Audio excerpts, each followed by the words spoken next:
आज के कार्यक्रम का स्वागत संबोधन और प्रतिवेदन के लिए श्री आर.डी. मीणा साहब, चेयरपर्सन, जय गणेश आदिवासी विश्वविद्यालय। जयंती के इस अवसर पर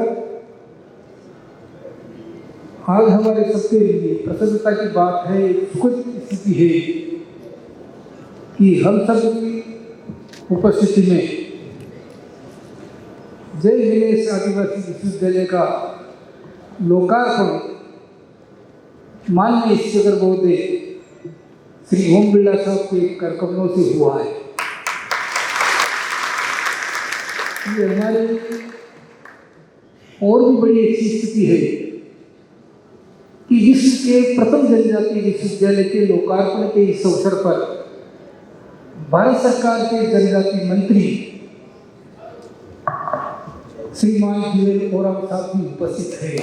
हमारे लिए इस आदिवासी परिवार के लिए इससे बढ़कर के क्या बात हो सकती है। इस पर हमारे सांसद राज्यसभा सदन श्री चुन्नीलाल जी गरासिया साहब, जिनसे कई बार मैं राजस्थान हाउस में मिलता था, मैं रिक्वेस्ट करता था कि सर आप इस विद्यालय को देखने के लिए पधारे हैं, ये बड़ी अवसर, इससे अच्छा नहीं हो सकता था कि आज लोकार्पण के अवसर पर भी आप सर उपस्थित है। हमारी माननीय विधायिका कल्पना जी कई अवसर पर यहाँ पर आई है।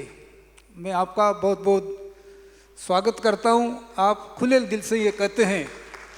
एक बार मैंने कहा कि हमारी तो कल्पना भी नहीं थी कि हम इस विश्वविद्यालय का निर्माण कर लेंगे, तो आपने उस शब्द को पकड़ लिया और आपने कहा कि कल्पना मौजूद है, आपको कल्पना स्वतंत्र रूप से कीजिए और इस विश्वविद्यालय को आगे बढ़ाने का काम कीजिए। तो दोस्तों, हमारे जो मंचासीन सारे जो हमारे अधिकारीगण हैं, समय का अभाव है, इसलिए मैं सभी को, आप सब लोगों को, सब लोगों को संबोधित करते हुए अपनी बात को संक्षेप में रखना चाहूँगा। जैसा कि आप सब लोग जानते हैं कि वास्तव में ये जय गणेश आदिवासी विश्वविद्यालय बनाना कल्पना से परे काम था, परंतु समाज की ताकत ने और सरकार के सहयोग ने इस विश्वविद्यालय का केवल मात्र 1 वर्ष में निर्माण कर दिया। मुझे खुशी है ये कहते हुए कि आज हमने 32 करोड़ रुपए की लागत से ये मुख्य भवन बना लिया, स्टूडेंट ब्लॉक बना लिया, जयपाल सिंह मुंडा स्टेडियम बना लिया, और जयपाल सिंह मुंडा स्टेडियम बना करके 1 साल में राष्ट्रीय स्तर की वेस्ट जोन क्रिकेट टूर्नामेंट भी आपके सामने करवाई है, जो आप लोगों को जानकारी है।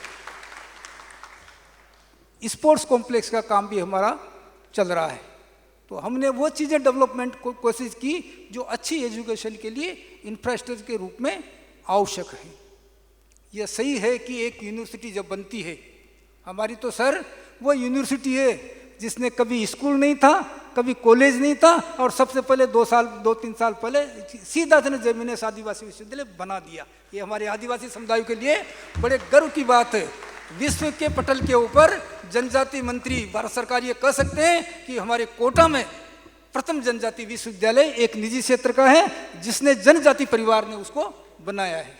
आप सब बैठे हुए हो, इसमें बहुत सारे लोग हैं, दूसरे समाज के लोग भी हैं, CSR का भी जिनका योगदान मिला है, समाज के बड़े भामाशाहों ने भी इस पर योगदान दिया है। ये मैं मान के चलता हूँ कि आप सारे मिलकर के जय गणेश आदिवासी परिवार के अंतर्गत आते हो, और आपकी ताकत इतनी मजबूत है कि जय गणेश आदिवासी विश्वविद्यालय लगातार बढ़ता जा रहा है। हमें निराशा थी, प्रथम साल में हमारे एडमिशन कम हुए, जून जुलाई में हमने प्रारंभ किया था, 200-250 हो गई। अगले साल में हमारी संख्या 350-400 पहुंच गई। आज मुझे खुशी है कि लगभग 1000 के ऊपर बच्चे इस विश्वविद्यालय में पहुंच रहे हैं। ये सही है कि फाइनेंशियल संकट आता है, परंतु फाइनेंशियल चैलेंजेस का भी मुकाबला किया जाता है, आएगा निश्चित रूप से। आपने शुरू किया है, बहुत बड़ा काम आपने शुरू किया है, तो निश्चित रूप से आएगा। परंतु इंफ्रास्ट्रक्चर में जिस प्रकार से लोगों ने कहा, CSR के रूप में हमारी कई सारे लगभग 20 कंपनीज है जिन्होंने बहुत बड़ा योगदान दिया। भामाशाह के रूप में हमारे कैलाश जी कासिया वाले हैं, पुरुषोत्तम जी है, बहुत बड़ा योगदान दिया। आपके लगभग 4000 लोगों ने इसमें सहभागिता निभाई है उस आदिवासी इसमें। हम सबको इसको यादगार बनाने के लिए कि आगे आने वाली पीढ़ी ये जाने कि इस जयमिनेश आदिवासी विश्वविद्यालय का निर्माण किन लोगों के सहयोग से हुआ है, तो हमने सैंपल के रूप में माननीय विधायकों ने, जो ब्राह्मण विधायकों ने, माननीय सांसद महोदय ने जो योगदान दिया है उसकी पट्टिका भी लिखाई है। उसी प्रकार की पट्टिका सब लोगों की इसकी लाएगी। उसका उद्देश्य है कि आने वाला आदिवासी समुदाय और लोग जाने कि इस विश्वविद्यालय का निर्माण किस प्रकार से हुआ है। हम संचालन का भी मुकाबला करेंगे। ये सही है कि पहले साल में घाटा हुआ, दूसरे साल में घाटा हुआ। मेरे उन सब भाइयों को कहते हुए खुशी है कि हमने बैंक से ऋण लेकर भी हमारी प्रॉपर्टी को भी गिरवी रख करके इस विश्वविद्यालय का निर्माण करवाया है। ये किसी भी संस्था के लिए बहुत बड़ी बात है। मैं तो 2 बातें करना चाहूँगा सर आपके सामने, समुदाय के सामने, कि हमारी प्रेरणा का स्रोत है काला बादल जी, जिनका जीवन अभाव और संघर्ष का जीवन रहा है। उस अभाव और संघर्ष के जीवन को ही जय अखिल भारतीय श्री सामाजिक शैक्षणिक रीति ने अपना ध्येय बनाया है। दूसरा, मैं धन्यवाद भी देना चाहूँगा हमारे लक्ष्मण मीणा साहब को, जो आज उपस्थित नहीं है। उनका जीवन हमेशा ईमानदारी का जीवन रहा है, एक अधिकारी के रूप में। वही ईमानदारी हमने अंगीकार किया है। आज सर मैं निवेदन करना चाहूँगा कि हमारे पास में लगभग 32 करोड़ का हमने काम कर लिया। एक भी बंदूक कर दे, हमने एक नया भी केस के रूप में नहीं लिया। ये सबसे बड़ा ट्रांसपेरेंसी है। हमारे चेक के रूप में हुआ है और चेक के रूप में हमारा सबका भुगतान हुआ है। इसी से लोगों में विश्वास जमाए, आदिवासी लोगों में विश्वास जमाए, दूसरे लोगों में विश्वास जमाए। इसलिए हमारे जिससे भी मांगते हैं, जिससे भी रिक्वेस्ट करते हैं, उसमें किसी प्रकार की फाइनेंशियल की किसी प्रकार की कोई कमी आती नहीं है। इस अवसर पर हमारे, चूँकि मैं सबसे सहयोग की तो अपेक्षा करता हूँ, जनजाति मंत्री जी हमारे सामने मौजूद हैं। जनजाति मंत्री जी, हमने एक बॉयज हॉस्टल का निर्माण कर लिया 300 की कैपेसिटी का। मैं 300 की कैपेसिटी का सर हमने एक बॉयज का हॉस्टल निर्माण किया। मैं आपको प्रसन्नता